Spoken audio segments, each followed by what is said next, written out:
پیارے بچوں، اب کہانی سنو میں آج میں آپ کو کہانی سناؤں گی چوہا اور شیر۔ تو چلیے شروع کرتے ہیں۔ ایک دفعہ کا ذکر ہے کہ ایک جنگل میں ایک شیر رہا کرتا تھا۔ ایک دن وہ شیر سو رہا تھا کہ اچانک ایک چوہا وہاں آ گیا اور شیر کے بالوں میں گھس کر کھیلنے لگا۔ اچانک شیر کی آنکھ کھل گئی۔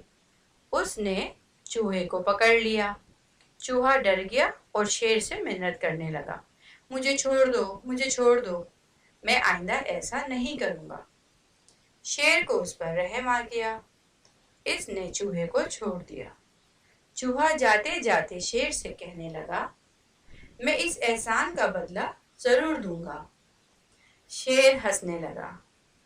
ایک دن کچھ شکاری جنگل میں آ گئے۔ انہوں نے جال ڈال کر شیر کو پکڑ لیا۔ شیر جال میں جکڑ گیا۔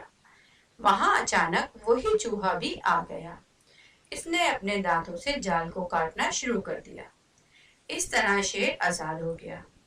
شیر نے چوہے کا شکریہ ادا کیا۔ چوہے نے کہا، کوئی بات نہیں، ایک دن آپ نے میری مدد کی تھی اور آج میں نے آپ کی مدد کر دی، اس میں شکریہ کس بات کا؟ تو پیارے بچوں، اس بات سے ہمیں یہ نصیحت ملتی ہے کہ ہمیشہ نیکی کریں گے تو نیکی کے بدلے میں نیکی ملے گی۔ آپ کسی کا ساتھ دیں گے تو کوئی آپ کا ساتھ دے گا۔